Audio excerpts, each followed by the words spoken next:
Check one, two. It feels like a totally different setup, dude. Really? Yeah, from the last time I was here. I don't remember that. We were using like iPhones and shit. Yeah, you dude. were like, bro, you were like one of the first 5 people, I think. Yeah. But it was just blurry as shit, dude.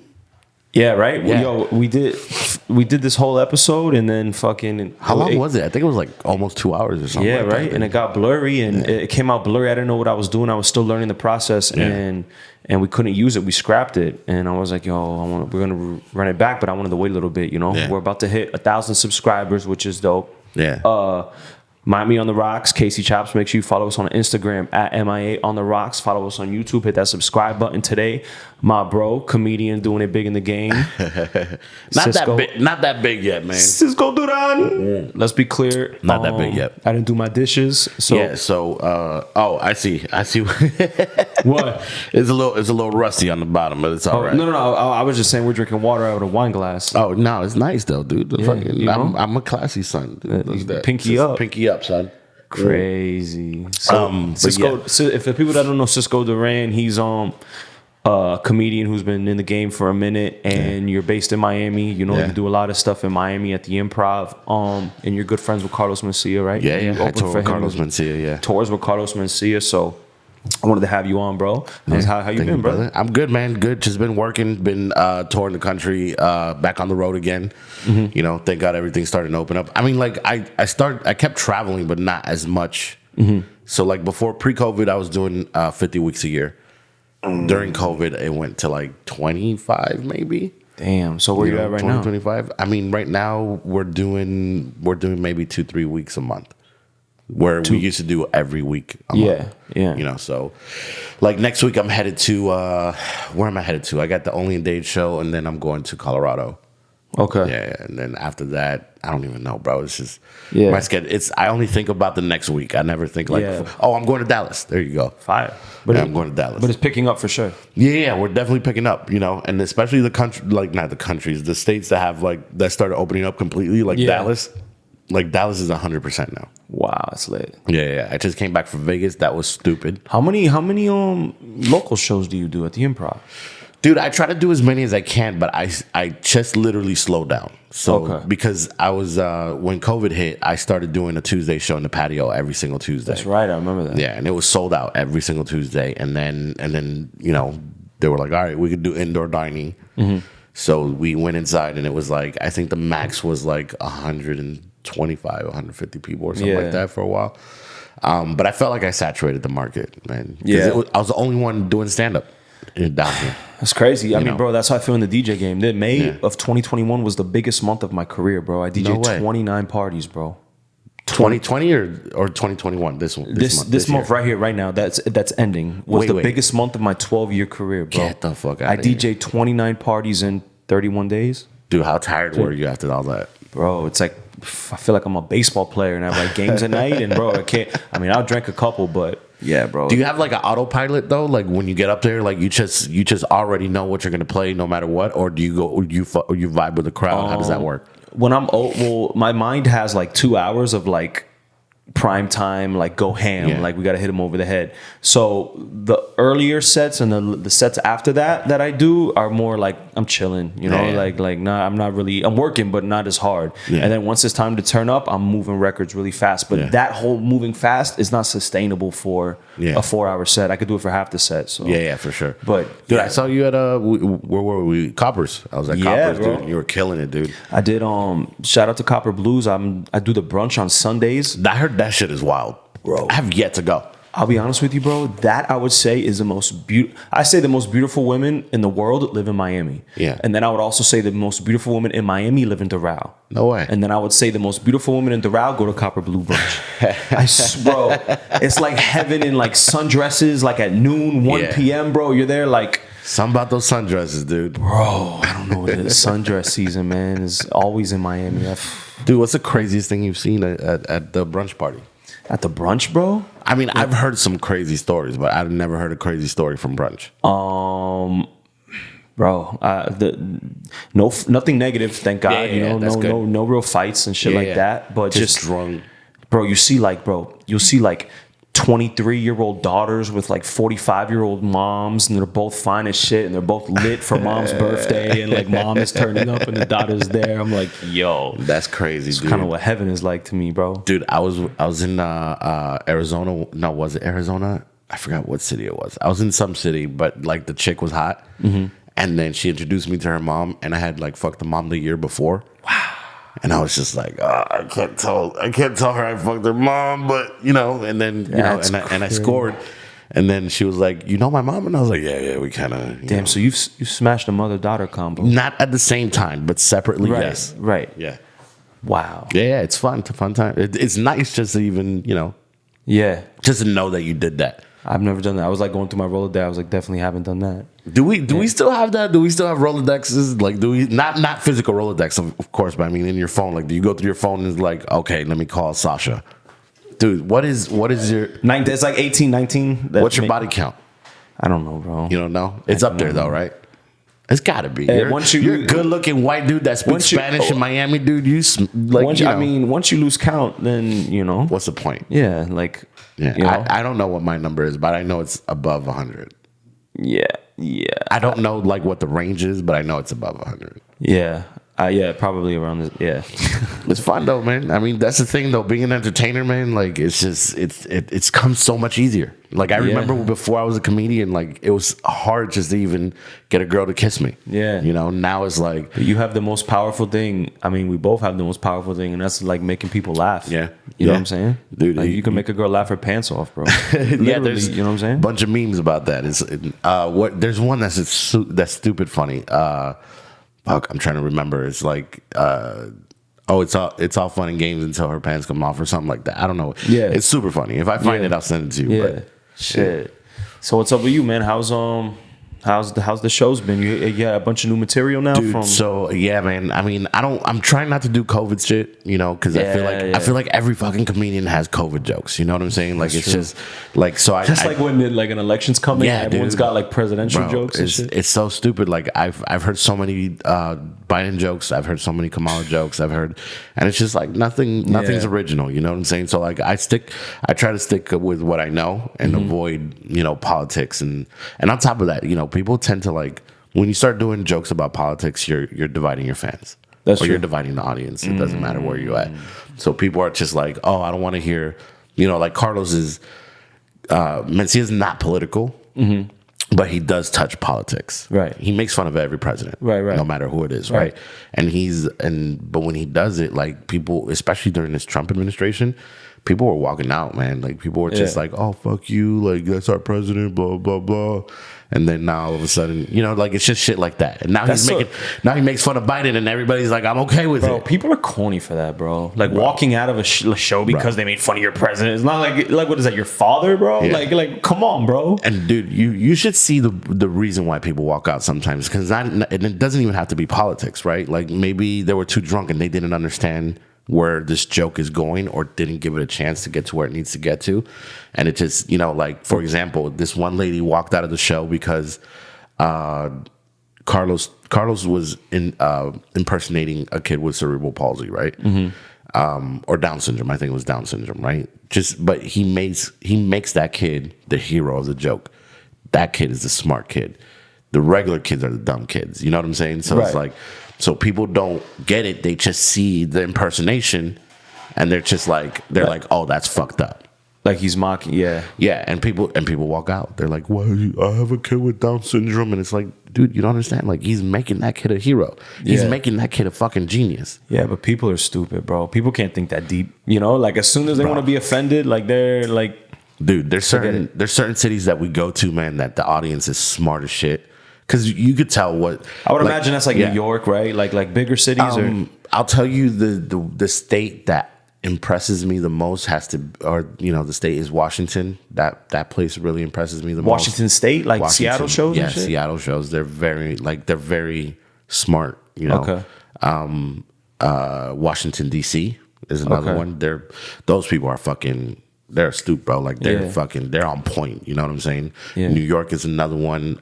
Texas is hit or miss depending on the city. I say Austin is more on the smarter side, but Dallas is more of the fun. You know what I'm saying? Like, so it just You know, the more north of Florida you go, the dumber they are. You know, like it's just What's the most like country place you did a show in, bro? Dude. Like dude, Little Rock, Arkansas. I've done Little Rock, Arkansas. I've done Mississippi. I've done Oklahoma. I've done Kansas City. I've done them all, bro. Like I've been to every single state except for performed. Let me get that right. Performed in every single state except for Louisiana, Alaska, and Hawaii. Sheesh. Yeah. So I've been to every single state, dude. I travel a lot, bro. Like, if you look at my miles on American, dude, like I legit do 100,000 miles a year on a plane. How many flights would you say that is? Dude, let's find out. Hold on, I'll tell you right now. That's crazy. 2 seconds. Because I have friends that are DJs that do the same shit. They're on a plane every weekend. Yeah, dude, it's like wild. Do you enjoy that? Like because I think about being a traveling DJ, like I have options if I wanted to really build and really try to like get out of market. First of all, the money would not be that much more than I'm making here. Yeah. So I would be traveling for the look. You know what I'm saying? Of course. And a lot of DJs would do that. But I've always been the one that's like, let me conquer local. Like, let me be strong locally. You know, because a lot of the DJs that were traveling DJs got fucked because of COVID. Now they're trying to like stay local to make bruh. Yeah, and you lost your stock in the local market anymore, you know? Dude, I tell everybody that shit when it comes to like stand up. And by the way, the answers are 80 a year. 80 different planes. Sheesh. So I get on 80 different planes, whether it's a connection or not, whatever. You know what I'm saying? Yeah. I do a lot of direct flights, but sometimes when you go to these little cities, like, look, because I only take American. Yeah. So when an American, if it's not a hub, you got to go to like Charlotte or Texas or Dallas and then take a small plane to Arkansas, whatever, you know, stuff like that. But back to that, I tell a lot of like stand-up comedians, like, conquer your local scene. Yeah. Be the best local fucking comedian you could be, and when you max out, get the fuck out. Yeah. And then and you're gonna make so much more money. Yeah. That's what I did. You know, like I moved back because of COVID, but I moved to LA when I maxed out here. Yeah. I was selling out shows here in Miami. People were coming to see me. Like, I'll make one post and maybe 20 people will show up, you know? So it's like, you know, because they know like I'm always gonna do crowd work. I'm gonna try to bring new material, bring the old shit. People like watching the old shit. So I always tell every comedian, every entertainer, man, max out in your city, get the fuck out of here. How do you like the traveling though? Like that much? Is it kind of like it's tiresome? Tough. It's tough because I'm a big guy. You know what I'm saying? So it's like, I mean, knock on wood, I get a lot of first class flights. Thank God. So like when you're executive platinum on American, man, like I'd say 8 out of 10 flights you're getting first class. Fire. Yeah. Aside from that though, aside from just being the comfort of the flight, but like just like the lifestyle of being, it's depressing. Like, yeah, it's depressing because some people would think like, yo, you're in a new city every week. That's exciting. Let me put it in basic terms for you, okay? Yeah. I wake up, right? Let's say I have a woman, right? I have a woman. I wake up and I'm like, hey babe, I'm out, right? I got to leave on a Wednesday because Thursday I got to wake up and do press, right? So I got to leave Wednesday night. So I get on a plane by myself. I land in the city by myself. I get a car by myself. I get into a hotel room by myself. I wake up, right? I probably work for 30 minutes doing interviews, traveling to station, you know, going to, you know, like, you know, Power 96 kind of stations, and then being like, oh, hey, you know, I'm in town this weekend. Yeah. You're doing that for, you know, an hour and a half out of your day, right? You go back to your room for 7 hours and you're by yourself, doing nothing with nobody to share it with. And your highlight of the day is getting on that stage and making people laugh. And then when it's done and the facade is over and the you know, the clapping and the handshaking and the pictures and selling the merch and signing autographs, guess where you go? It's back to your hotel room by yourself. Solitude. You know what I'm saying? So it's a very people think that I live like a rock star lifestyle, which is I do sometimes. You know what I'm saying? Like I go out, you know, but like how are you gonna live a rock star lifestyle in fucking Oklahoma? You know what I'm saying? Like that's 7 hours like that you're in the hotel by yourself, like you gotta your Siri. I put the British accent for my Siri. You did that too. I did some fly shit. Yeah, I was like, damn, it sounds doper. Sounds like anything you need. She's hotter, dude. Yeah. Series 10. If you guys want the young series, just switch your setting to the British series. She's way hotter. Yeah, for sure. But yeah, man. So so sightseeing was probably what. So this is a problem. Still, be by yourself. But this is a problem with sightseeing, right? Like I've been on the road for 12 years, right? So I've done everything in every fucking state. Yeah. Like there's, you know what I'm saying? Like you go to Ohio, they're like, try the chili because we put sugar in it. You know what I'm saying? Yeah. Or you go to Chattanooga, Tennessee, and they're like, you got to go check out Ruby Falls, and you go check out Ruby Falls. It's beautiful, but it's like, am I gonna go back and see that shit again? You know what I'm saying? Yeah. So it's like, yeah, it's great for the first 3 years of touring. That's true. The first 3 years is great because you're just like, you're taking pictures. You're like, yo, fucking, I get to do this shit. Like, I'm living the fucking life. And then after 3 years, you're like, you wake up and it's like, should I go see the same fucking, you know what I'm saying? So, like, you know, like I just went to Chattanooga and I did it. Have you ever heard of Ruby Falls? No. So, all it is it's, you go down, I don't know how many you're far down and you're walking through a cave for like half a mile. You got to walk, which I fucking thought it was stupid. They didn't write that in the brochure, but whatever. Well, you're like, you take steps down. No, you take an elevator and your ears pop and everything. Like underground, bro. Like fucking. They did an episode on Impractical Jokers. Not an episode, but in the movie, they're in Ruby Falls Cave, right? So you go down this elevator, your ears pop. You know, and you're claustrophobic now because like you're in a fucking. It's like a legit. You're under a fucking mountain, I think. Yeah. And you got to walk half a mile, and it's just tight. Like Legend of the Hidden Temple type shit? Like you're in like the fucking... Yeah, dude. They got little lanterns and fire and shit? Yeah, dude, for real. There's LED lights that, you know, little fucking lights, and you follow the trail. And then it's so tight. For half a mile underground? It's half a mile. I'm pretty sure it's about half a mile. My fat ass probably saying half a mile, but it's a quarter of a mile, whatever. Yeah. And then it gets to a point where people are leaving and you're entering. Like, you know, like it's this tight little walkway. But where are you walking to? You're walking to the falls. Oh, okay. Because what happens is, I mean, it's man-made at this point, but you walk to this, and it's beautiful, dude. It's gorgeous. That I will say. You walk in, and and they make a presentation, so it's like they're like, "Welcome to Ruby Falls," and then it fucking lights up, and there's a big ass waterfall, and they have LED lights and shit. Like it's gorgeous, dude. Like I tell everybody, if you ever go to Chattanooga, that's the one thing you have to do, right? Daytime, right? Yeah, I think they stop like at 6 or 7 or something like that. But it's beautiful because either way, you're in a cave, so you can't even tell what it is outside. In a cave, like there's some fly shit. Yeah, and then so then I go to Chattanooga and I make fun of it. You know, I'm just like, dude, why the fuck y'all wasting your money to go see a fucking waterfall when you could? Were the people offended you? Oh no, they laugh, dude. Like you know, and I'm like, you could just put LED lights in your shower and just fucking, it's the same shit. You know what I'm saying? You don't have to walk. So, but. Back to what I'm saying, like it's just, dude. I've seen it all, dude. Like I've fucking Twin Towers before and after. You know what I'm saying? Like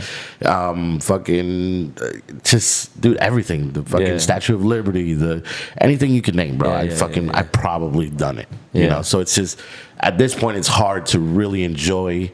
So the traveling is just annoying at this point. Dude, I fall asleep on a plane. I wake up. I fall asleep in a car. I wake up, dude. It's just. Yeah, it's the fastest way to get. Do you ever sleep good on the road? Ever? I sleep like in the hotel. I'm saying in the hotel rooms. It just depends on the hotel, man. Gotcha. You know what I've noticed, dude. The nicer the hotel, the shittier is the pillows. I've never there's a couple nice hotels that you go to and the they have the option of the soft and the hard pillow and then you mix it up, but you never find that right formula. in the fucking nice hotel rooms. They're like folding pillows and shit. You go to a fucking Comfort Inn, my nigga, out like a light. Bro. Comfortable. Yeah, dude. I don't know what it is. And it's way cheaper. You know, and it's not. You know, and they've been stepping up their game and shit. But at the end of the day, man, like it's hard to really get good rest. Yeah. People are always like when I talk to girls or whatever.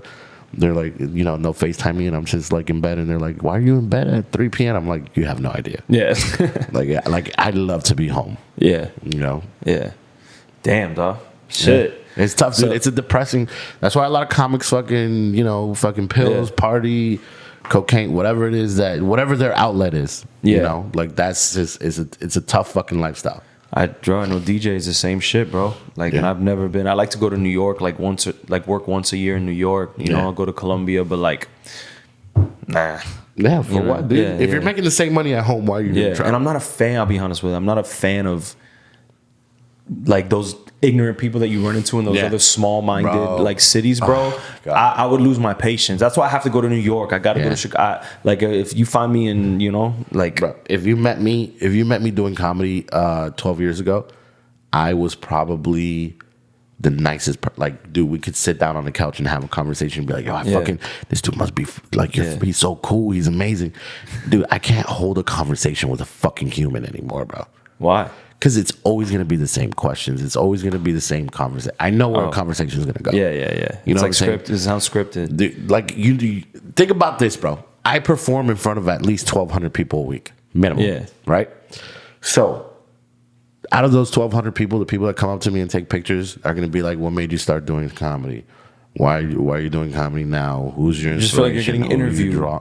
Dude, all fucking day, bro. And there's like very few people genuinely care about me. Yeah. You know what I'm saying? Bro, I had this girl out DJing on Tuesday at Pilos in Wynwood, and this girl comes up to me, some blonde girl, and she comes up to me, and it's Pilos, so I'm playing like mostly Spanish, a little bit of hip hop. Yeah. She comes up to me, she's like, and it's fucking lit. She comes up to me, she's like, I see the party's like really good right now, but you could do way better. Nigga, what? Yo. Nigga, what? She looked at me like that. You ain't tell her some shit? Bro, I said, yo, security, fucking sacala esta gringa, bro. Like, yo, bro, dude. I had to say it in Spanish, and the bitch is just there, and security's like, bro. I was at Racket with Mauricio, right? Yeah. Mauricio and then Zagos afterwards, right? And I'm wasted out of my mind. I don't even know why I'm there, right? And for some reason, I see bitches just keep coming up to Mauricio with their phones, like just showing them the phone.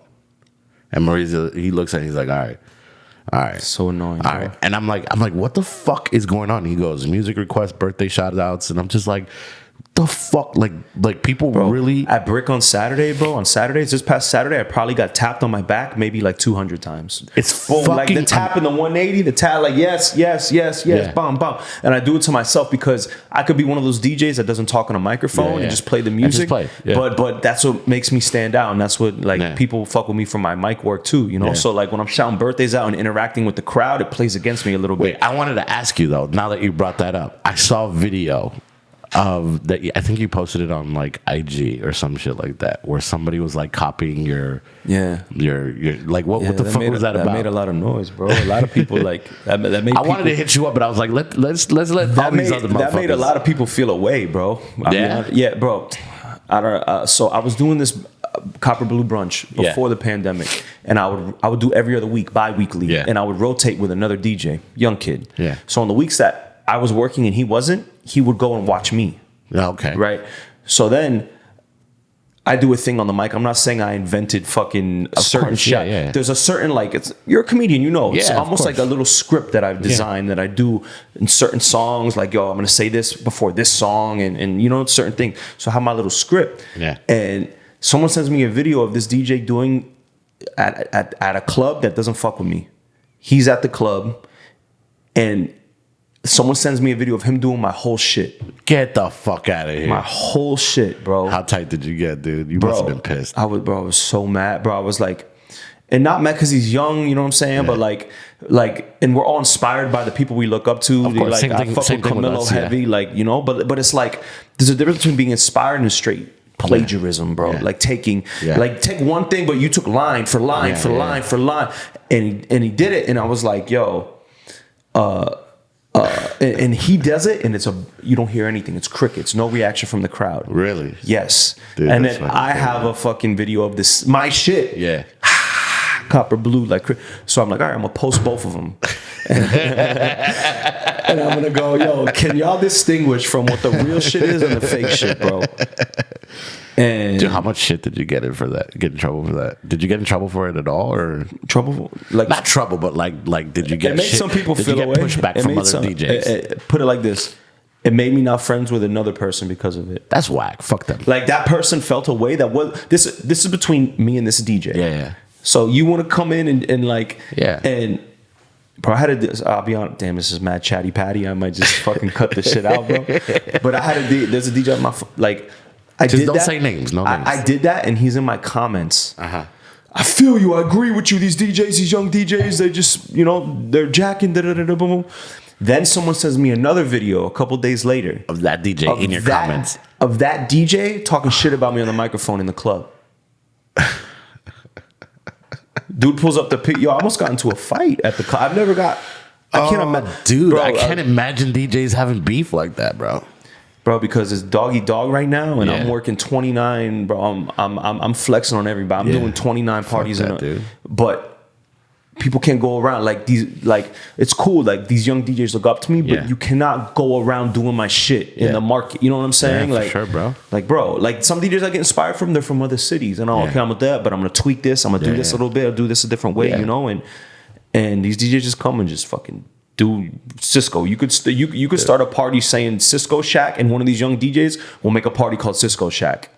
like, bro, like, yo, did you not just fucking see? Like, dude, that's fucking crazy. Like, there's a lot of beef in our business. You know what I'm saying? Like beef, man. Like beef. And like, another thing is sound effects with DJs. You can't be stealing sound. Like, is that a thing? I'll have a sound. Like, someone be like, I'm gonna send you this horn. I'm gonna send you this bomb. I'm like, all right, keep it low. Don't send it to anybody. Start using it. But then DJs pop up with your shit. Yeah. You're like, dude, we got. I go to Booby Trap a lot, and fucking Bodega Flea. It's my brother right there. Fuck, I love him, nigga. But nigga, they like. I remember one time I was like, fuck, I was so drunk at this point, and I'm just like, I'm like falling asleep, and then I hear, like, and I'm like, nigga, okay, I'm up, nigga, let's throw some more money, fuck it, you know what I'm saying? So I didn't know that was like a thing between y'all. I didn't know DJs beef like that. Sound effect, bro. The sound effects used to get. There was a DJ I look up to, and I would go to his club, and I was younger, and I come from radio where everything has to be clean. You know what I'm saying? Like, chill with the sound effects, make everything clean, song to song.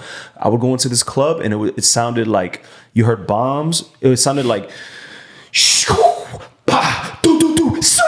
like you were in a Call of Duty like war scene and shit, like in the club, bro. And I'm like, yo, this shit is crazy. Like, let the song play, and you just hear like chaos and sirens. Like, you feel like you're in fucking like pro arbors happening. That's how I feel about Jamaican DJs when you go and they don't let they play like the first 10 seconds and they're like, oh, Rasta, like whatever, fuck that song, and they play some other, and I'm just like, nigga, I don't even know who sang that shit. It's the sound effects or the front, and then the song is just the background, like in the back, like this. That's fucking crazy, dude. I didn't know y'all beef like that, man. Because we, as comics, we beat. Like, did you hear about the two comics that got into a fist fight? No, here, man, it's fucking in Miami, bro. It was bad, dude. Like, I saw the video. I wasn't there. Guys? Two local guys just fucking fist fought it out, bro. And listen, one dude deserved it. Did it have to do with stealing material? That one didn't. No, that one didn't. That one was there's this guy. He originally started here. He went to LA. He came back, but he has mental he has some mental issues, right? Like, he's not all there. Like, he's going to therapist. He's trying to get himself right. Like, I get it, right? And they go to a club. So he talks shit to everybody, bro. He's a very aggressive human being. He's talked shit to me, but I've gotten to the point where it's like, you're not in his set. No, like off stage, like not even on stage. Like, it's just, we'll be, shooting shit outside of the venue, and then he'll be like, oh, you're a fucking fat ass, you ain't shit, your comedy ain't shit, whatever, bro. But it doesn't bother me, nigga. I don't give a fuck. I make money. You know what I'm saying? Like, I'm not gonna stoop to your level. And then the next day he'll apologize or some shit, and then we're cool. He's actually a very decent fucking comedian. Like, his writing and shit like that. But that's not here or there, right? The other guy is, up and coming, trying to make a name for himself. He does, he's trying to get into, the comedy scene and shit. And he's goes to the venue with this chick, and I don't know how they were arguing about a Justin Bieber song. Like, Justin Bieber comes out and this fucking, and the dude, fucking the crazy dude, says some shit to them, and then they just start bickering at each other, and it just escalates. And then the point of no return is when he was like, yeah, and fuck your bitch or some shit. He talked to his bitch. He said something disrespectful to his chick. So the dude walks his girl to the car, takes off his chain, his jewelry, and he fucking bum rushed the shit out of that dude. And they just fucking fucked him up. Bro, there's video out there somewhere. It's on Instagram somewhere. But dude, it's just, there's beef out here, bro. Like, I got beef with a bunch of comedians. Yeah. I mean, we're all rubbing shoulders, bro. It's a dog-eat-dog game. The comedian game is probably like the DJ game. There's more DJs and comedians than there is work. Yeah. So people are trying to take you out, bro. There's always work, man. It's just a lot of these fucking people do not put in the work. That's all it is, bro. Like, I put in the work. I wake up, dude. I think of jokes. I got on my phone, dude. I got list of jokes that I've never done before. Yeah. And I'll go to a show that has 10, 20 people, and I'll fucking try it out on them. But I'm not making money. Yeah, I'm losing money because I'm going to a bar. You're practicing though. You're perfecting your craft. I'm going to a bar where I'm not making money and I'm performing in front of 20 people that will never, that they'll see the jokes and they might be like, oh, this guy fucking sucks. Yeah. Never have those people as my fans again. You know what I'm saying? And then just fucking, and spend money on alcohol or food or whatever the fucking gas, you know? So it costs us money. It costs us as comics money but I'm willing to put in that work. Yeah. I'm willing to get to that point where it's just like, all right, it's gonna cost me $50, but fuck it, I'm gonna go charge it to the game. Yeah, charge it to the game. It's gonna make your main set at your main show that much better. And when I get that check for $5-10 grand, whatever it is, then it's gonna be like then I'm like, oh shit, it was worth all those nights that I fucking went out and performed and ate a dick in front of 20 people. Do you have any like bad shows that you can recall? Like when was the most a bomb? Like can you give me like a bomb? Like you straight bomb. Fuck, there's a few, bro. What's one that sticks out to you that really like changed? Maybe one of the first ones. Man, there was one of the first ones was the worst ones, dude. All right, so I'm doing a show in Melbourne, Florida. I've done the show before, so killed it. They love me. They're like, yo, Cisco, we need to bring you back. I'm like, all right, cool. Let me know. Bet. They call me. They're like, yo, so we don't think you're ready to headline, but put together a show. We'll pay the headliner $500. You'll get $300. We'll pay the MC $100. Right. So I'm like, bet, we're good. Right. I call this guy. His name is well, the MC is Ryan Barrett. It's me, and then the headliner is Will Rock the House Lewis. And I call them up. They're like, yo, cool. I go, I'll drive. We'll take my car. We get in my car. I pick everybody up. We head out. We drive. We're having a good time, fam. You know, like, you know, when you're like, you know, with your comrades and shit, you're having a good time. We're talking comedy. We're talking shit. We get to the venue, and I'm talking shit, dude. The whole ride, I'm like, hey guys, like, this is gonna be a dope ass show. I've done it before. It's fire. It's fucking fun as fuck. And they're like, cool. And I go, listen, on the way back, we'll split gas. We get to the venue. Before I walk in, the promoter's outside. He goes, hey man, it's fucking packed with shit in there. I'm excited. I'm like, fuck yeah, dude. I walk inside. Dude, there was probably nobody under 55 years old there. It was probably like 60 up. Like they were all old people. And it was a 1970 something middle school reunion. All black people. Right? So what? Yeah. And I don't say all black people. I say it for a reason because it's gonna come up, right? Yeah. So the DJ, he's spinning and he sees us walk in. He goes, oh shit, the comedians are here. Everybody grab your seat. The comedy show's about to start. I hear one lady say, what fucking comedy show?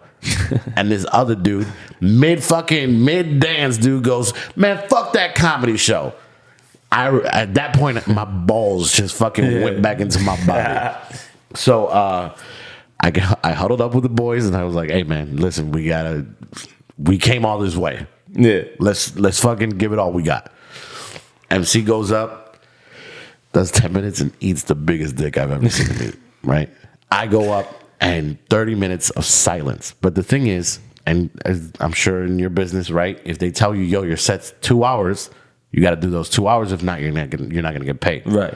No matter if you're bad or good, you still got to fulfill your time. So you got to eat a dick for 2 hours. I ate a dick for 30 minutes, my nigga. Oh. That was my contracted time. I'm up there for 30 minutes. Just eating dick. I'm eating a dick. And these black people are just like, the fuck are you doing, man?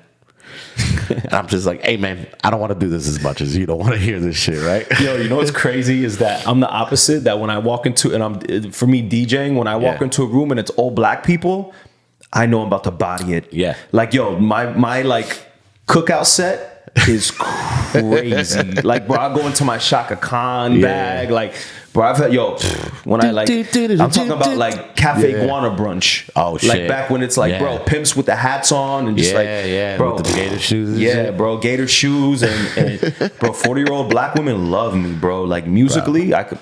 Nah, probably physically too. Yo, when was the last time I did that? You know what I did that at? I did that. I DJ'd Jim Jones's wife. His birthday party. Jim Jones there, Fab's there. Oh, word. But think about it. They're already 40.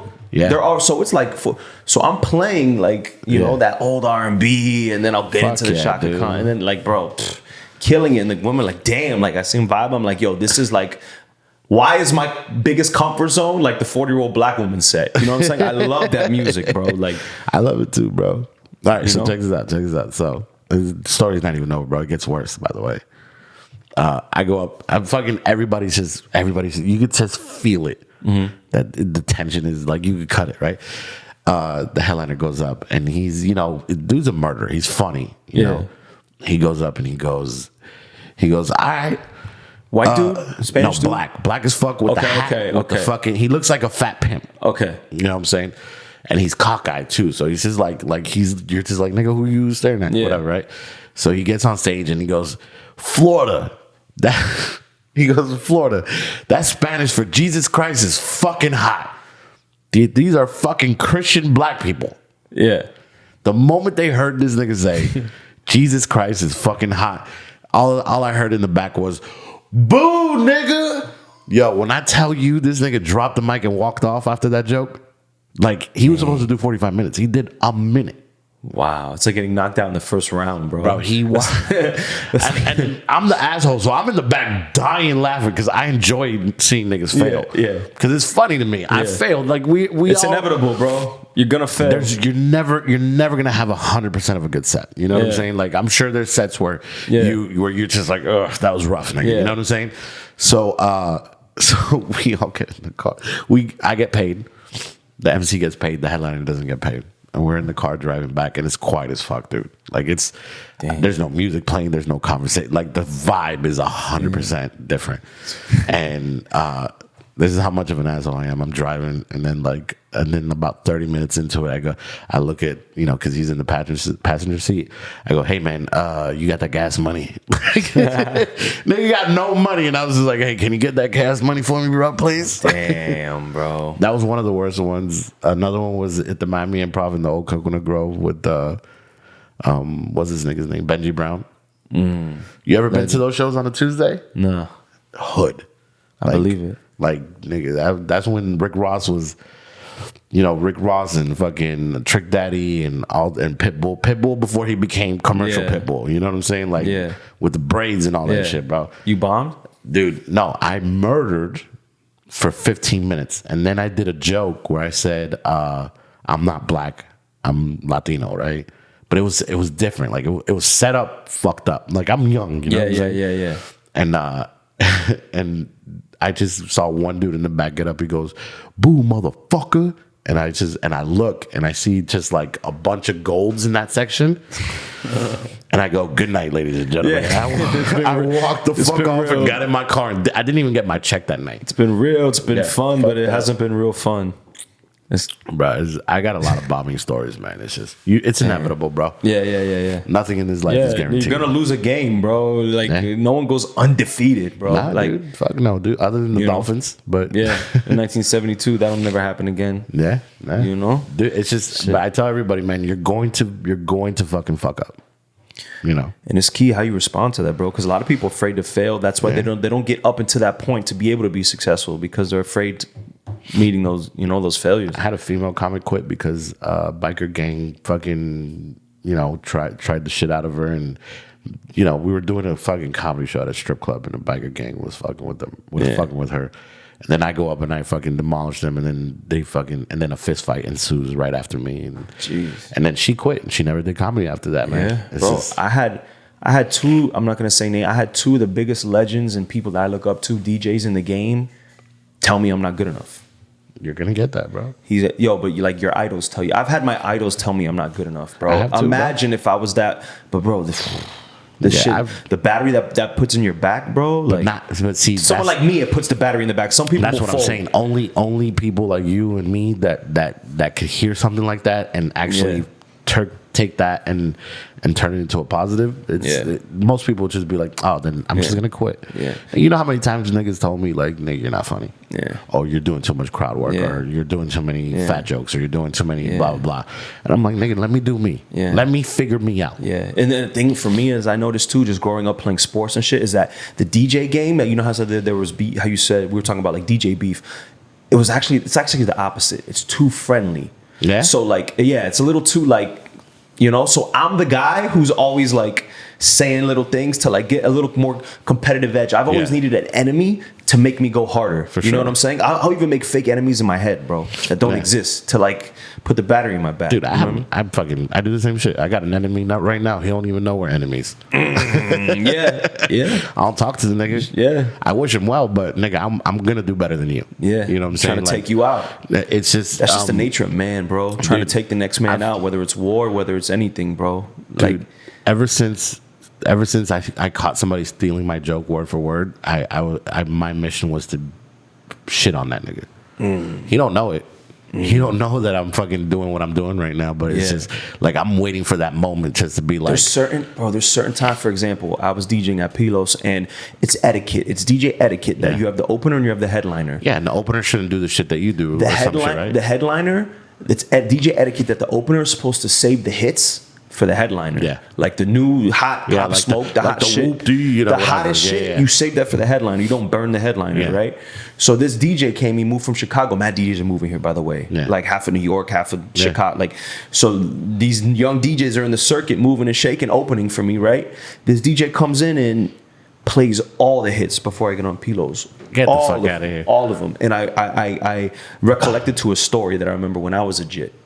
And it was a DJ, he's from here, I'm not going to say his name. He was the headliner at the time. And I watched in the club, a dream, the young DJ burn the headliner. Yeah. The headliner goes on the mic and says, yo, this DJ doesn't know how to DJ, I'm sorry. Light guy, put the light on him. Like, bro, straight embarrassed the shit out of him. Wait, what? Yeah, so that goes back to me. Like, damn, am I going to like wild out at this kid for burning the shit out of me? Or am I going to be nice? No, am I going to be nice and like offer him advice, you know? Yeah. I pulled him aside and I was like, bro, I had a friend who did this shit when I was a JIT, and he straight embarrassed this kid on the mic, bro. Yeah. I don't know if you know. And that's the thing, I didn't know if he knew. Yeah. Like the etiquette. These young kids have no rules, bro. They have no like moral compass. They don't care about shit. They just get on and want to rock and play all the crazy shit at 11 o'clock early. What's crazy is these are the most sensitive motherfuckers that in the world right now. These new kids, bro. I'm telling them advice, and it's like, and it's almost like if he's thinking defensive, like, bro, but no, I'm just listening to what I'm telling you, bro. I'm not mad at you, you know. I just want you to really, you're new to this city. I want you to just really absorb what I'm telling you right now. Yeah. No, but this, I was DJing at this time, and it doesn't matter, bro. I'm just trying to take the advice, bro, and that's it. Like, keep it moving, you know. Do you have the power of choosing who opens and who headlines? Nah, if I wanted to, I could, but I'm very picky. I don't. If it's my show. Well, what happens is fucking the game up is that these young kids they're tour DJs. So let's say Yachty. Let's just say Yachty. Yachty's DJ has a blue check. He's Yachty's DJ, but he just DJs for a rapper and just throws a song here and there. He doesn't DJ parties to read crowds and know how to mix records. So what's happening is these motherfuckers with blue checks that are in circles with the big A-list artists, they're coming over here and they're DJing, but they don't know how to DJ and rock a party, especially in Miami when it's so Latin-centric. You know what I'm saying? Like, dude, I'll tell you this, man. Like, I'm just tired of these fucking young-ass motherfuckers, man. Fuck these guys. I'll be honest.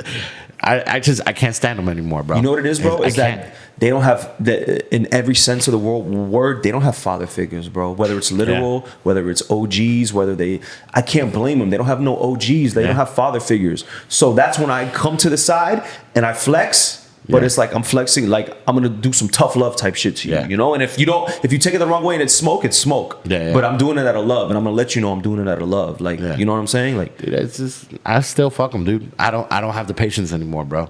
I used to always want to be that dude where I want to, and listen, I'll mentor whoever. Yeah, you know what I'm saying? Like there's comics down here in South Florida that I take under my wing, and I'm like, yo, do this, and this. But I tell them, yo, don't let me catch you regressing back to the bullshit. You know what I'm saying? So like let's move forward. Like if I tell you, like all right, there's this comic down here called Brittany Brave, right? Funny fucking chick. She's like this tall, short as fuck, right? And I saw her during the pandemic, and I go, fuck, she's got something. Because I could, you know, like you could tell when you watch a DJ, like that nigga's got something, but he's missing certain things, right? Yeah. So I see her perform, and I'm like, she's got something. And I go up to her, I'm like, yo, I'm going to start booking you for my shows. and I'm gonna help you, right? Yeah. And I book her on all my shows. People ask me like, who should I book? And I'm like, yo, this girl's got it. Like she's killing around town. Now she's starting to blow up down here. Happy as fuck for her. Mm-hmm. I see her perform at the Improv. Bombs. But we all have our bad shows. Mm-hmm. So she gets off stage. All the comics are like, oh, you did great. I'm not that nigga. Mm-hmm. You did bad. I'm gonna be like, she came up to me and I was just like, you did horrible. Listen, all these niggas are gonna tell you did great. I'm gonna be real with you. You did horrible. Got mad as fuck at me, dude. Like I could tell visibly she was mad at me, bro. And then I didn't talk to her for like 3 days. And then I saw her at another show and I go, are you mad at me? And she goes, yeah, because you said I was horrible. And I go, if that is what is gonna hurt your feelings, then maybe you shouldn't be doing stand up. Because I've had niggas tell me I'm the worst fucking comic in the world. Yeah. And I'm still here. Yeah. You know what I'm saying? Like, and I told her, I was like, yo, like I'm your guy. Yeah. Don't take it back. Don't take this shit. Don't take this shit. I see both perspectives, bro. Yeah. And I see both because I've been the harsh one. Yeah. It's like I just take this truth, hold this truth. But then there's like I see that there's a time and place too. You know what I'm saying? Like. So I can't. Well, think of it like this, man. Like, because you could have been like, yo, maybe she was bummed out. You could have been like, yo, you'll get him next time, and then called her after and kind of told. Yeah, I can't, dude. I can't. Like, it's just not in my brain to do that shit anymore. No, bro. not lie to her and say she did good. No, I know what you're saying, but I can't do that type of shit anymore because it's just like. It's always backfired. It's not as productive. Yeah, to get results. I'm not here to baby you. Right, got you. If I want to baby somebody, I'm in the wrong business. You know what I'm saying? Like, I should be looking out for myself. Because I'm still not famous everywhere. You know what I'm saying? Like, I'm still hardly famous out here. Every coach got a different coaching style. Like the way a coach coaches LeBron, another coach can't take that same approach. Like that's why certain players mesh with certain coaches. So some people will respond to that type of harsh shit, and some people will fold from it. So and I'll tell you this, bro. This is what I told her on after we had the conversation on Friday. Like, so the show was Wednesday. We talked Friday or Saturday. I looked at her and I go, so what happened? Why'd you do bad? She goes, I was tired. I worked all day, did a show the night before, just got there on time, and I felt I was exhausted. And I go, okay, I understand that. But I also need you to understand something. There was about 100 people in there that paid $20 a ticket to see a show. They don't give a fuck what your day was like, nigga. They don't give a fuck what you felt. They don't care how you felt. You know what I'm saying? Yeah. They're there for a reason. Yeah. And no matter how bad your day is, to put a show on. Yeah, exactly. No matter how bad your day is, they don't care. Yeah. Nigga, go up there and give them perform like there was 10,000 motherfuckers out there. Because I would never. That's the one thing about me, bro. I would never cheat a show, even if it's an open mic. Even if it's 10 people in the fucking audience, nigga, I'm going to go up there and perform. That's for sure. And that's why. So she didn't finish her time? Like when you. No, she did her time, but she was just like, instead of going, it was like, and it's just like, there's a contrast. There's a reason why. Yeah. Because comedy is off. Yeah. Yeah. Comedy is all about, it's very psychological. Mm-hmm. So it's the words you say, it's how you say it and how you use it. Mm-hmm. Right. I've made a joke funnier by replacing a word, going to the thesaurus and being like, nigga, that word's better. And using that word. Or saying it a different way. Or just fluctuating your voice. Yeah. You know what I'm saying? Your inflection changing. Or fucking, like I was doing this one joke about, like this joke right here, this parasailing joke. I did where, the end of the joke is, fuck, I can't even remember my own joke right now. Damn, you're bombing on the podcast. The pressure. Right? So the joke is, I look down and I think there's a whale chasing the boat, and I'm like, yo, there's a whale chasing the boat. Like I did it regular, like, oh, there's a whale chasing the boat, and they're like, no, it's just your shadow. Yeah, did like that. Still funny. Yeah. Then I switched it and was like, I gave it more. I acted it out. Yeah. Yo, there's a whale. Like, and I'm doing it big. Yo, there's a whale chasing the boat. And it's a Mexican in the boat. Like, no, it's just your shadow. Like, you know what I'm saying? Like, it's just like, it's different. It's crazy because in comedy, I feel like you have the people who are more of the actors who act shit out good, and then you have the people who are more subtle, but they hit with the writers words good. I call them writers and performers. Right. Yeah. So that's why I've always gravitated toward the writers. Yeah. I've never gravitated toward the Kevin Harts. Yeah. Yeah. Like, I'm not a fan. I love it's Kevin like, Hart. it's like a new movie. It's like a new movie where there's no substance. Yeah. It's just special effects. Yeah, you know what I'm for sure. saying? It's empty. Yeah. It's like the Fast and Furious movies. Yeah. I mean, half of Hollywood, really. Right. But see, and this is the thing. I totally agree with you. Thank God, bro, I could do both. Right? Like I could watch my set and be like, all right, I need to write that different. Like, because everything's math. If you're a creative player, like a creative comedian, your stats are like equal. Yeah. Like everything. I'm a very balanced comedian. Balanced, yeah. I know how to perform a joke, and I could also sit down and talk to you. You know what I'm saying? Like I could do both. So when I used to do my Casa Tiki shows, I just sat down on a stool and talked for fucking 45 minutes. Dave Chappelle shit. That's, dude. That's my type of comedy. Yeah, I could sit there and fucking and just be like, you know, like I remember the first joke sitting down, I was just like, dude, because I would always perform it.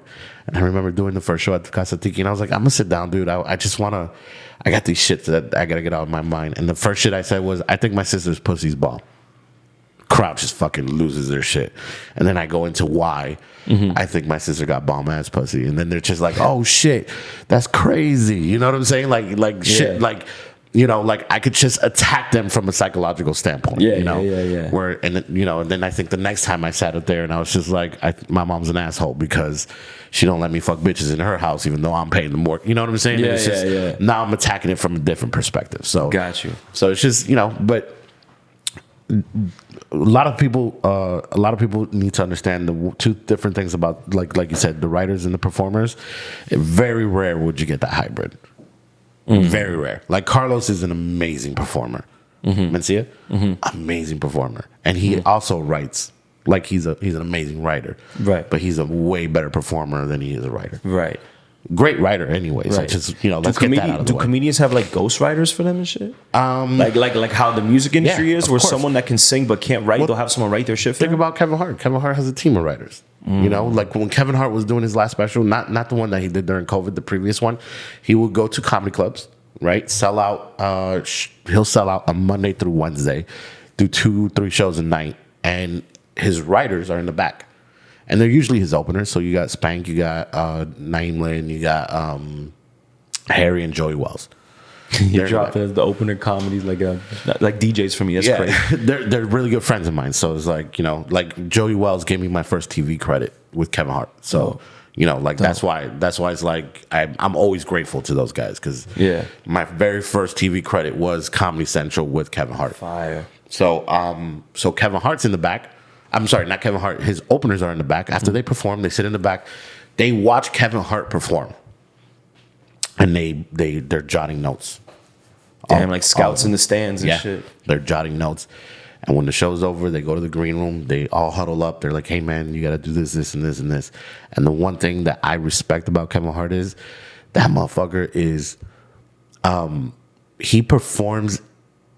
Like he never deviates the way he performs. Like he's like a fucking robot. Yeah. So if you tell him, hey, tweak this, he'll tweak that and still go back to, you know what I'm saying? So he's just so good. He's coachable. He's very coachable. Very coachable. And he has writers, man. Like, you know, there's a lot of comics and it's not frowned upon. Like I guess rappers are frowned upon to have ghostwriters and shit.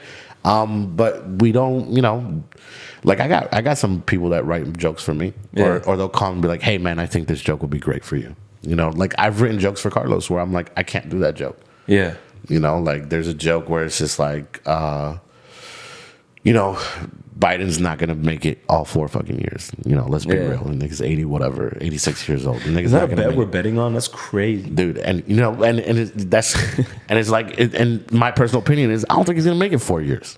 Right, that's why we're gonna have our first. I want to see like what CNN would poll on that, like what the American people think of that. We should do a poll, like will Biden? Damn, it's we should do this poll like on our IG and see and be like, how long? How many years? You think he'll make it, Ryan? Nah, I mean, I don't know. Nigga fell downstairs, dog. I can't respect. Last a long time. Like I just seen the oldest of oldest. Yeah. You know what's crazy, dude? Because like I'm looking at how black he is. So but I don't mean it in a bad way, sir.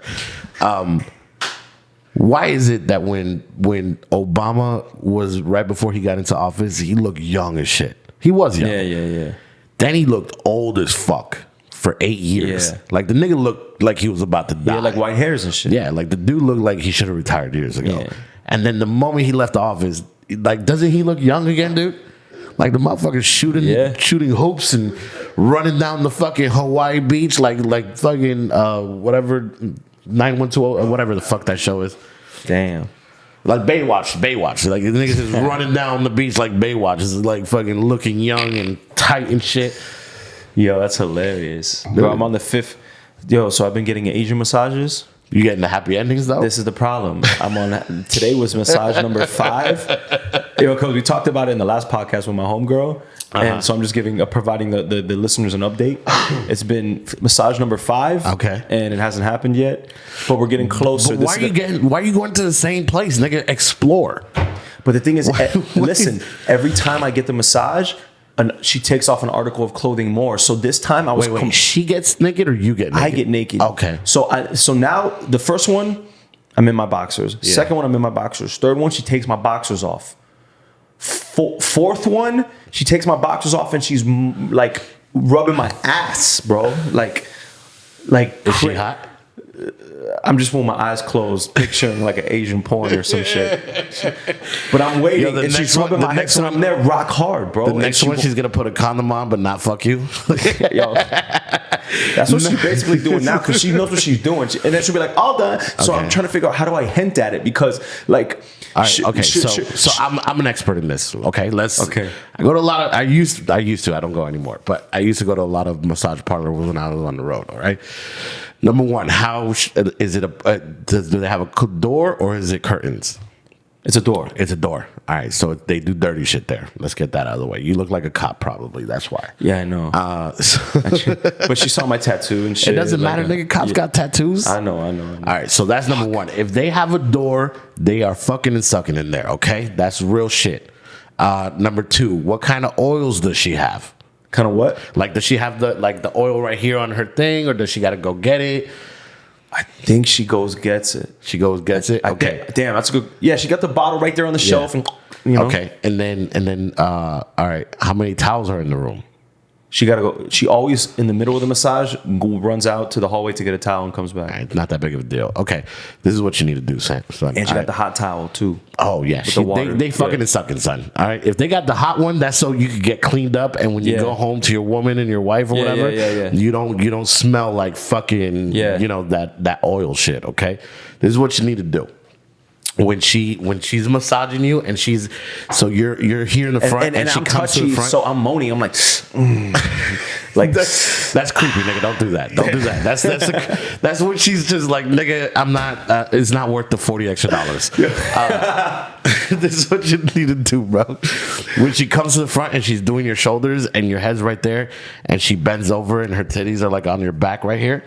Like, or she probably has small titties because she's an older Asian, right? lady pop. Yeah, whatever, dude. Okay. Whatever. Okay. When she's bending over, that's when you get your hands and like just like kind of like caress her legs and shit. But listen, this is what I'm about to tell you. She does a stretch where she takes my hand, interlocks it, and stretches my back. Yeah. So when we interlock, I try to be more romantic, like with my touch. Nigga, just caress her legs and shit. Mm-hmm. Like when she walks, like just pretend like you don't even know what the fuck's going on. Like you see her because you can tell where she's at. I gotta caress. That's what you're telling me. Just fucking caress and shit, and don't even let her take off your boxers. Just get butt ass naked, my nigga. No, I did that the first. This one I did it. Okay, like, so you just got butt ass naked 2 hours ago. Butt ass naked, boom. Yeah. And she's rubbing my ass, taking the towel off. I'm butt naked. Nice. She's fucking flip over. She flipped over, and I'm like, you see what's going on, like, you know. And then she sits me up and does stretches, so she's like on my back while I'm sitting up and I'm butt naked, like. Dude, you need to go to another place, dog. Yeah, she's playing with me, bro. Dude. There's one. Okay, I'm gonna tell you my favorite Asian massage. There's two. How do you find it? It's like the black market. Well, so now it's hard because back then it was just back page. You go to back page and there's one in Miami Lakes, my nigga, bro. Mwah. Like they don't even massage, nigga. Like you're going to fuck. Yeah. I don't even want to fuck. I just want a dope hand job, dude. Nigga, like, go to Miami Lakes, right? But when you walk in, my nigga, the bitch is already in a bikini. Like she's already in the bikini, right? Really? Yeah, she's already in the bikini. But these are bad like Latina bitches. Like I'm talking about like. You sure this isn't just like booby trap? It might be whatever. Are you drunk when you went here? No. So they're open from like 11. When I was going, it was like 11 to 8 or some shit like that. So you walk in, they make sure you're not a cop, right? They're just asking you questions, and they're like they grab your hand and then they put it on her tits, and because whatever. I guess at the massage place. At the massage place, but right before you take the massage. It sounds like the strip club to me, bro. Bro, it's not. I swear to God. So then you get it butt ass naked. She gets you naked, by the way. You lay down on the little thing, and she does this shit. She starts bullshit massage, my nigga. She's just like for like 2 minutes. She's like tickling you, nigga. Yeah. And then she goes, "You ticklish?" Yeah, nigga, I hate it. And then after 2 minutes, she goes, all right, $60 for a hand job, $100 to fuck. And I'm just like, all right, let's do it. And then turn around and fucking go at it, do whatever it is you want to do. I guess so, dude. I mean, listen, man, I'm not a fan of hand jobs, but I love hand jobs. When I get a good hand job, son. Yeah. That's like it's exquisite. It's just it's like a food. What's a food I'm not a fan of, but when you get it, it's just like dude, it's crazy. You know what I mean? I just listen, man. These chicks, that's a lost art. Like a good hand job, bro. Hand job is a lost art. Blowjobs, for some reason, have gotten worse. Are they canceling blowjobs? It's just getting worse, my nigga. Like it's like the stock market right now. I had a girl give me a blowjob one time, and I'm just like, nigga, what we doing? Like, did you not get lessons from your mother? Like, what the fuck is going on? I've had exes that I wanted them to step their game up, so I just sent them porn videos. like my favorite ones, because I got them saved in YouPorn. Like I have them favorited, so I go to my favorites. Who's your favorite porn star? And just send her game tape, bro. Like, come on, just watch this shit, study it. Yeah, nigga. Like, do the same move. And listen, girls need to understand we do the same shit. Bro, porn taught me everything. Yeah, nigga. Porn taught me everything. You think I grew up Jehovah's Witness. You think my dad was gonna teach me how to make moves on a woman? Like, my dad wasn't gonna teach me that shit. Porn taught me how to talk. Who's that one porn star, yo? Is it Wesley Pipes, bro? He taught me how to talk, bro. Nigga, he's definitely black. Yo, I know. He's definitely black. But Wesley Pipes. Wesley Pipes. This you don't watch white porn? I watch everything, bro. What the fuck is going on? This nigga said Wesley Pipes. Yo, but I remember he'll say some shit. I'm like, damn, I'm gonna steal that line. Wait, what's the most disrespectful fucking porn star? This nigga wears Timberland boots in every fucking porn. Wesley Pipes. Is it Wesley Pipes? Yeah, that nigga ain't shit, dog. Fuck that dude. Huh? Either him or Rome Major. Yo, dude, I can't I don't like follow when Wesley Pipes. I got a playbook from him. Like Wesley Pipes taught me that like when a chick when she queefs during sex. Yeah. The best thing to say is like, yo, make that pussy talk for me. You know what I mean? Like so she can't, so she's not embarrassed. You have to defuse the embarrassment because a lot of women get embarrassed from that shit, bro.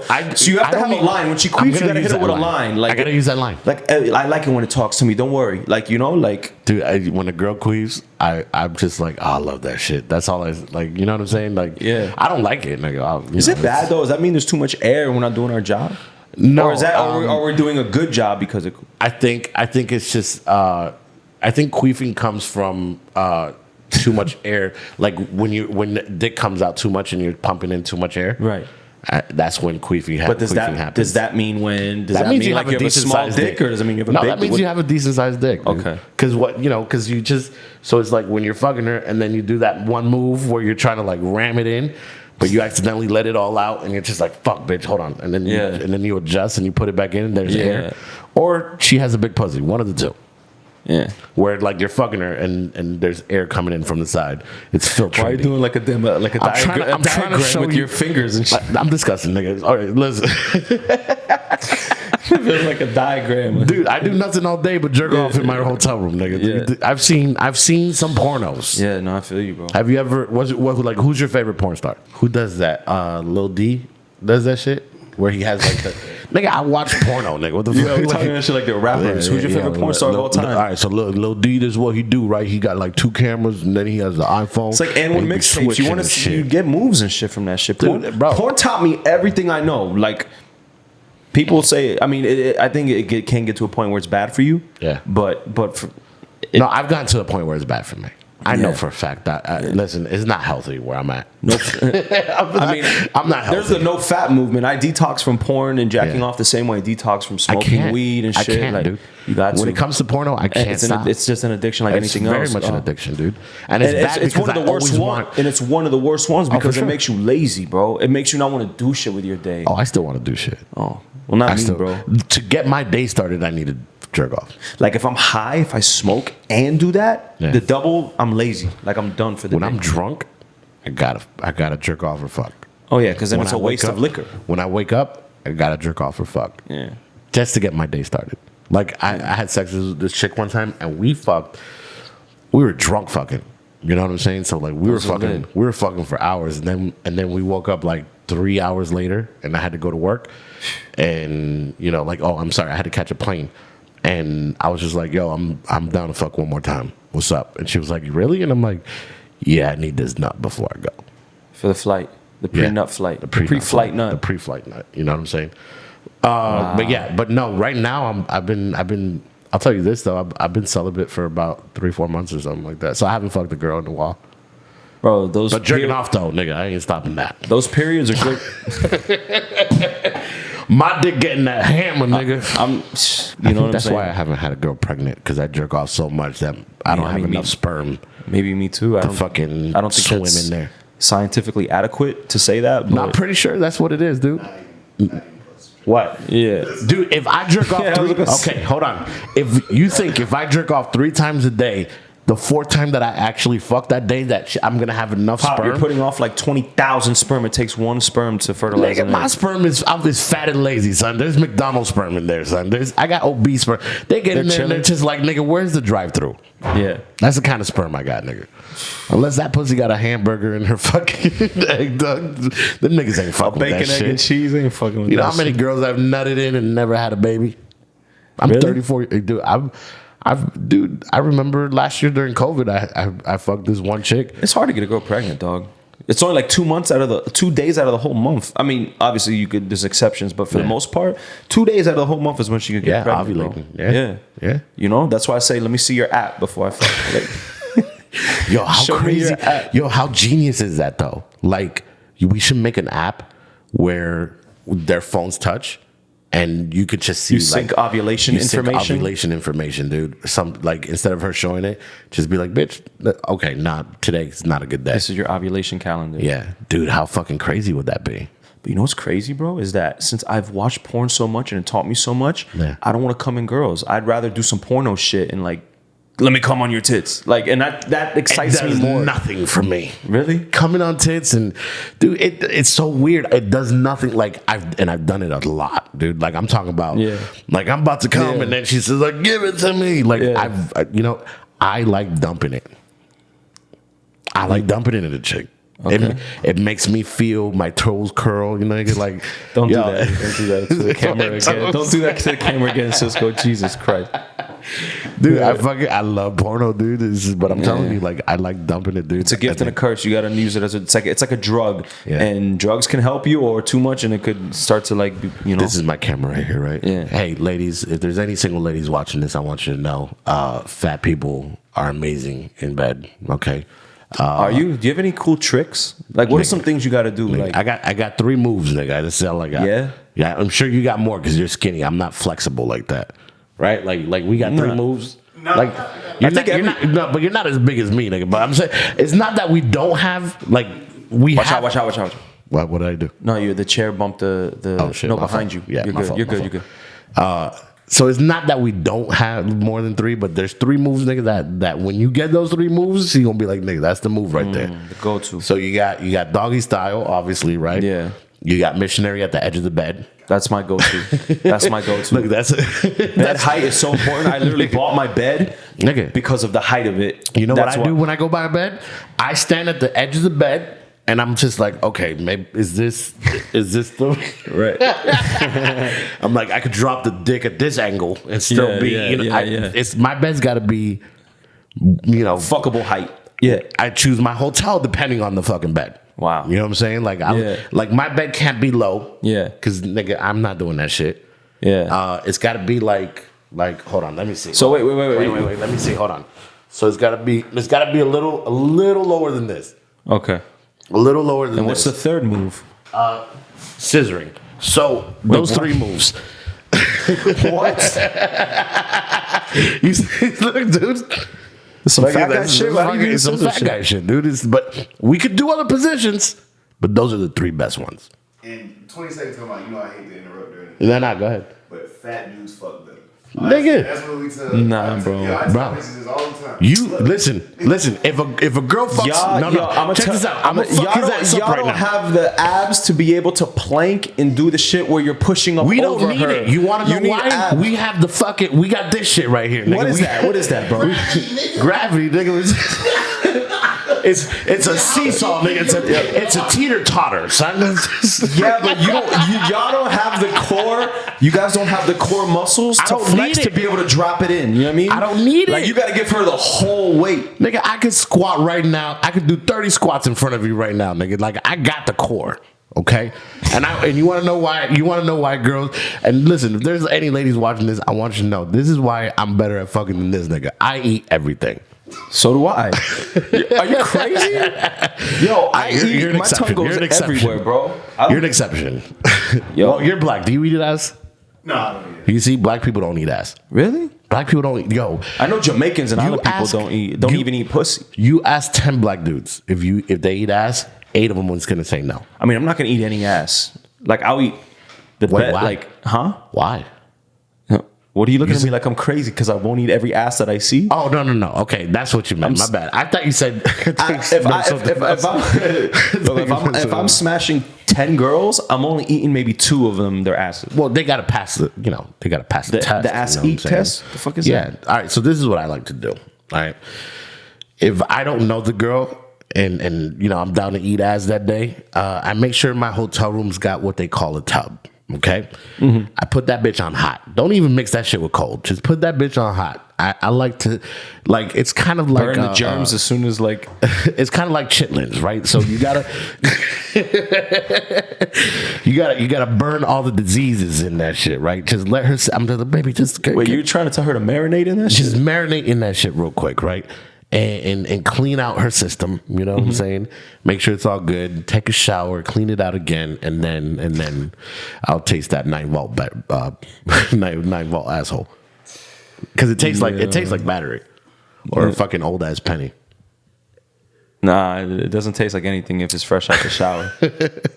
Yeah, I mean, what a time, bro. You've never ate ass before, not even by mistake, son. I feel like he's done it by mistake. Where like you're eating her pussy and she gets excited and lifts up, and you your get the face the goes nose down, swipe. and you're just like that didn't taste the same. Yeah, I have. It's just not my thing. And Yeah. I've been in a relationship for a while, so. Are you in a relationship now? Yeah. Oh, and have you eaten her ass yet? No, I have with said person, yeah. Yeah, okay. But that's just not my thing. Like This nigga sounds like a lawyer right now with said person. Yeah, what the fuck? I have licked her asshole once or twice. We're going over ass eating contract and shit, bro. Like, what the fuck?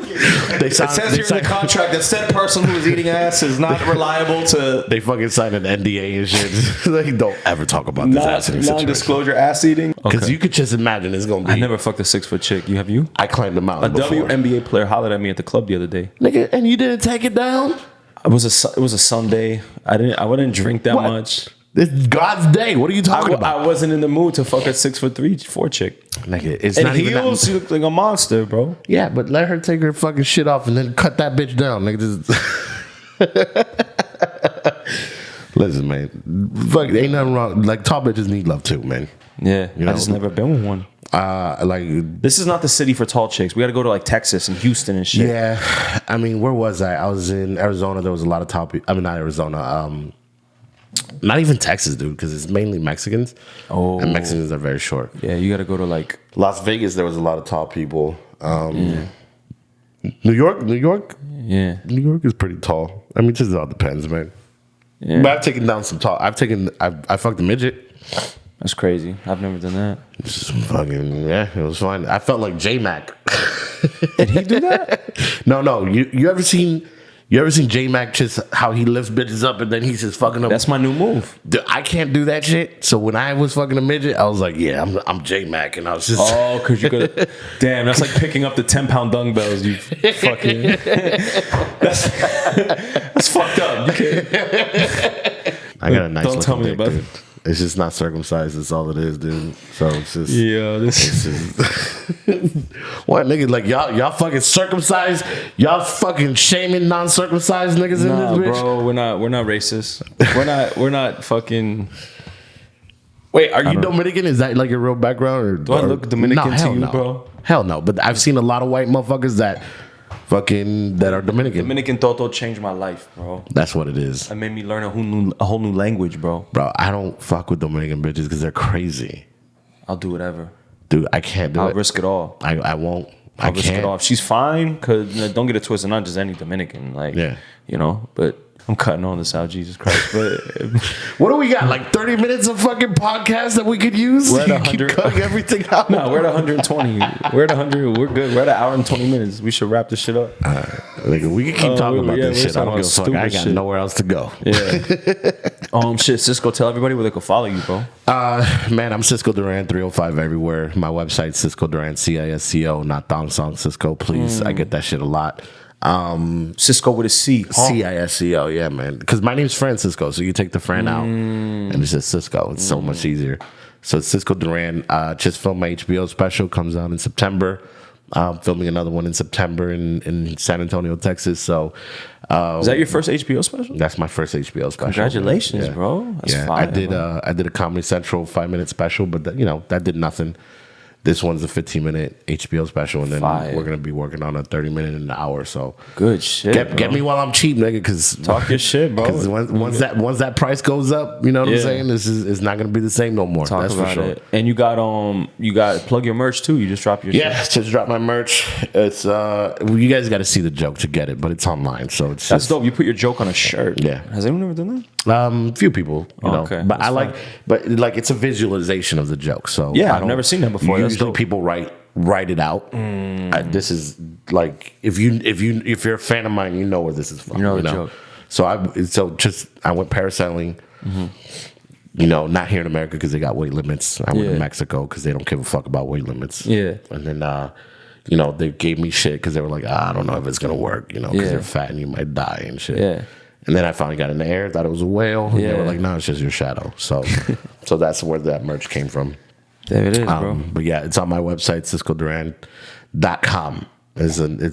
I do everything myself, bro. You do everything yourself too, right? Like your As website. far as what? Because a I lot don't of even people have a like website. I don't even higher. have a website. You should, dude. You have a SoundCloud? I have everything. Like, I don't think a website is really neat. I mean, it is probably, but like, I have a It should just be simple. bro. I have a just one link that just has all the like a link tree. Yeah. Like a nice link tree. That's my website basically. And if you want to go into my podcast, you click podcast, Instagram, click that. And then it's like a website. You should man. You should have a website where it's just simple. Your logo. That's kind of what because at the end of the your- day, a website is a page that links you to other pages. Yeah. So that's I mean, what I and have. I I have get- a I get page that's that what a links me link to other tree is. pages. Yeah. But everything in one, dude. Like on my page, like you see my tour dates, you listen to my Got you. podcast because I got a podcast too. Don't Be Weird podcast. I got to get you on. I just got to fix the cameras, so I need one of you niggas to come by. Yeah, let me know. And then and then I have like samples of my stand up and shit like that. Like it's cool, man. Dope. Hell yeah. I appreciate you coming through, my bro. Thank you for having me, brother. Let's get it. Oh, by the way, we're about to be at 1,000 subscribers. So I We'll get you up appreciate there. Yeah, appreciate everybody who's been supporting.